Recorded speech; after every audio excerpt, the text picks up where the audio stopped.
Assalamualaikum warahmatullahi wabarakatuh. Perkenalkan saya Lia Sri Wulandari dari Fakultas Psikologi Mercu Buana.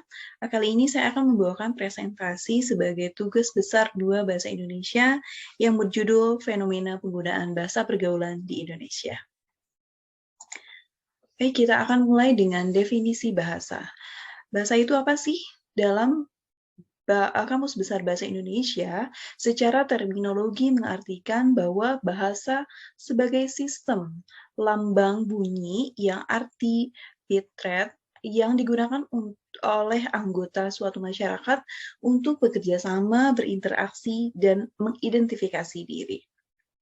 Lalu, bahasa itu ternyata di keseharian kita ada dua macam ya, bahasa baku dan bahasa gaul. Bahasa baku itu apa sih? Dalam bahasa Indonesia, bahasa baku itu bahasa resmi. Nah, bahasa ini terdiri dari kata-kata yang baku. Kata-kata baku ini adalah kata-kata yang standar sesuai dengan aturan kebahasaan yang berlaku, didasarkan atas kajian berbagai ilmu termasuk ilmu bahasa dan disesuaikan dengan perkembangan zaman. Penggunaan bahasa baku ini bisa digunakan sebagai sebuah karya ilmiah, sebagai surat menyurat, seperti itu. Nah, kemudian bahasa gaul. Bahasa gaul itu seperti apa?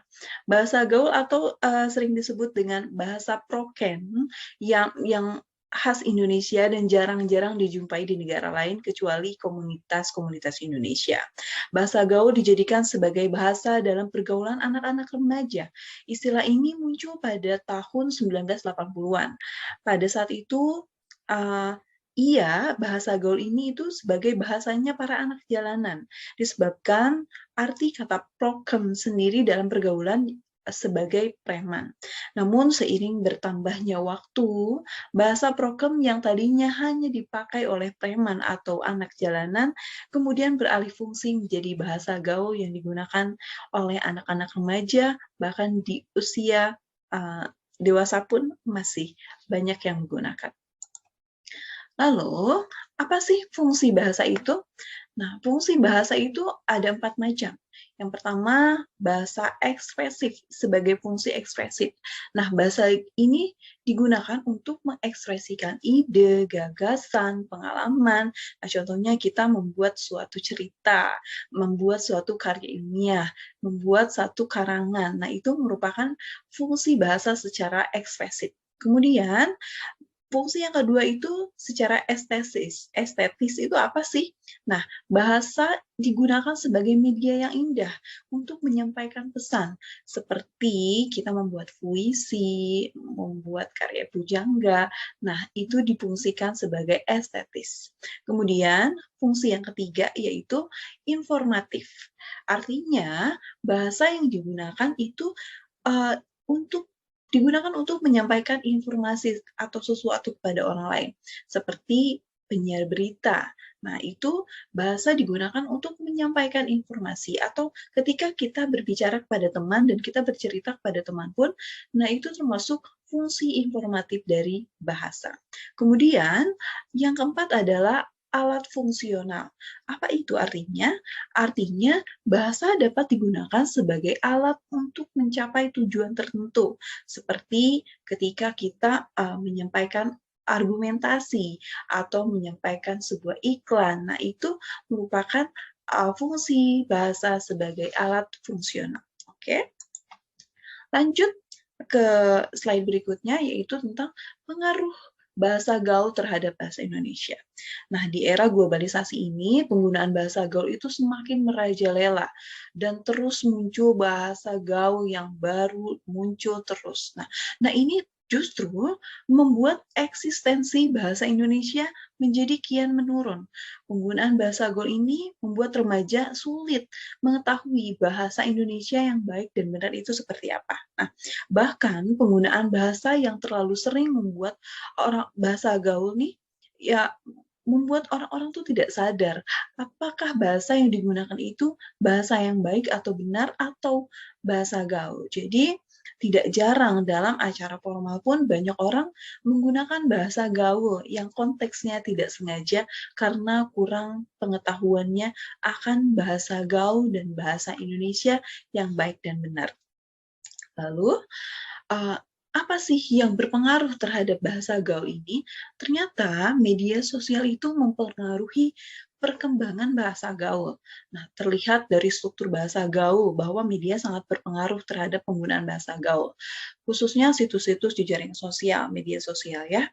Penikmat situs-situs di jaring sosial kebanyakan adalah remaja. Tulisan seorang remaja di situs di jaring sosial yang menggunakan bahasa gaul akan dilihat dan ditiru oleh remaja lainnya. Nah, selain remaja, anak sekolah dasar pun juga banyak menggunakan situs-situs di jaring sosial.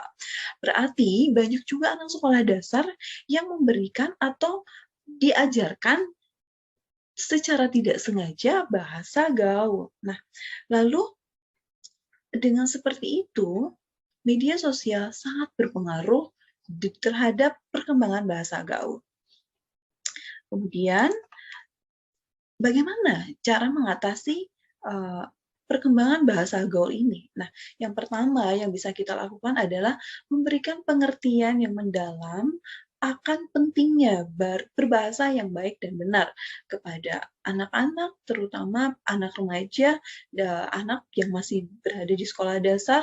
Nah, itu termasuk pun kepada kalangan seperti kita, ya.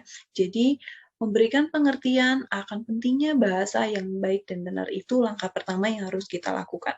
Yang kedua, menanamkan cinta bahasa sendiri pada anak-anak atau remaja dengan berbagai contoh nih. Contohnya mengadakan lomba puisi, mengadakan lomba mengarang, itu merupakan salah satu cara untuk mengatasi perkembangan bahasa gaul ya, dengan menanamkan cinta bahasa sendiri. Kemudian yang ketiga adalah inisiatif dan kemauan yang kuat dari dalam diri sendiri.